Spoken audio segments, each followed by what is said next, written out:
While crime is not entirely predictable, it is not entirely random either. Numerous patterns have been identified through analyses of crime data, so let's discuss some of them. It's important to keep in mind that the existence of these patterns in the data is only part of the story. The rest of the story centers on why these patterns exist. Often, it's not as straightforward as it may first appear.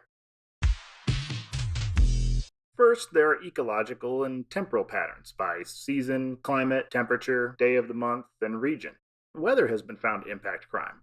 Crime rates rise as the temperature rises up to 85 degrees, then tapers off again. Most reported crimes occur during the summer months, July and August, while murders and robberies are most common in December and January. The first day of each month is also where crimes are highest. One reason is because this is when many people are paid for the month, meaning people have more spending cash on hand to use for possibly illicit purposes, but also there's an increased opportunity for theft. There are also long-term temporal patterns to crime that we'll come back to later. Looking at region, the western and southern states have seen consistently higher rates of crime than other regions, and large urban areas have higher rates of crime.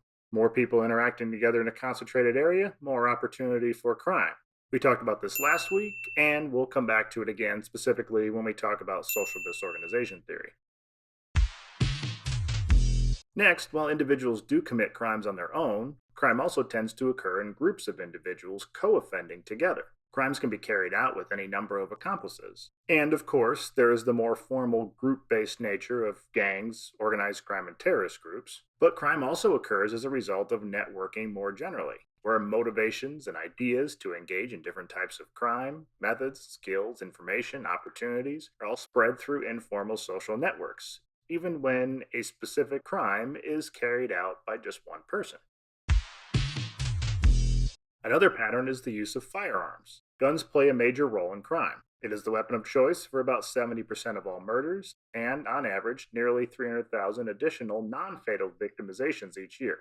The prevailing research points toward the availability of firearms as a major contributing factor in the high rates of violent crime in the US compared to other countries. What to do about it is another matter, as restricting the ability of criminals to access guns is fraught with challenges. And of course, there is the persistent debate in the US over gun control measures and Second Amendment rights of individuals to carry firearms. There are clear patterns based on sex. Males commit crime at 4 times the rate of females. While this gap has been narrowing over time, there is still a major discrepancy. There are also clear patterns based on age. Namely, age is inversely related to crime. Young people commit more crime than older people, and the elderly, comparatively, commit very little crime. While youth are approximately 6% of the population, they account for about a quarter of all recorded index crimes, whereas the elderly are about 12% of the population but commit less than 1% of these same crimes. There is a notable exception to this pattern. When it's said that youth are responsible for most crime, this is not entirely accurate. The more accurate description of the age-crime relationship is that youth commit a disproportionate amount of street crime. White-collar crime is very different, as offenders tend to be middle-aged. We'll come back to it when we talk about opportunity theories, but the reason for this centers on, well, opportunity. Younger people are not likely to be in a position to be able to commit white-collar crime, while middle-aged people are. Next is socioeconomic conditions. Crime is often considered a problem of the lower class, i.e., those who are poor. This is certainly the picture you'll get from official police records. This, of course, ignores the massive amount of non-street crime, including white-collar crime, as we just discussed. As you'll recall from the UCR, all the crimes that are tracked are street crimes. Non-street economic crimes, including white-collar crime, are not among them. If we're primarily tracking crimes that occur in the street and excluding a whole different class of crimes that are more likely to be committed by the middle and upper class, then it makes sense that the lower class will appear to be the primary drivers of crime. This is corroborated by the fact that self-report data show a much more even distribution of crime across social class. There are related issues of police resources being primarily concentrated in lower class areas, and white-collar crimes being difficult to detect and generally treated with greater leniency when detected. And this is only an explanation for why the crime class connection appears distorted to artificially show higher crime among the lower class than other classes, not for why those in the lower class commit crime. We'll discuss these explanations in greater detail when we review social structure theories. Another pattern centers on race.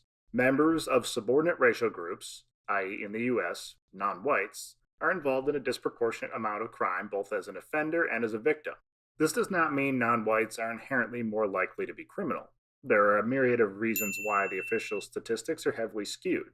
The nature of victimization went into a bit more detail, but we'll return to racial differences in crime at numerous points. Specifically, we'll address issues of institutional bias and structural racism against non whites in the way laws are both written and enforced when we cover critical theories. And then there are trends in crime over time. Violent street crime rates have actually been declining drastically since the early 1990s.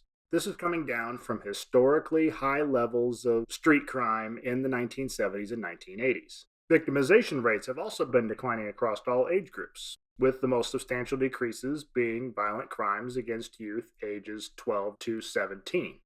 So, what are the reasons behind this crime decline? What is the cause? Many explanations have been proposed. Aging population, immigration changes, availability of guns, access to abortion, advances in medical technology, economic conditions, shifts in gang membership, aggressive and punitive criminal justice policies and policing tactics, the internet, cultural norms surrounding drug use, changes in media, just to name a few. None are universally accepted, although most have undoubtedly had an impact, at least to some degree.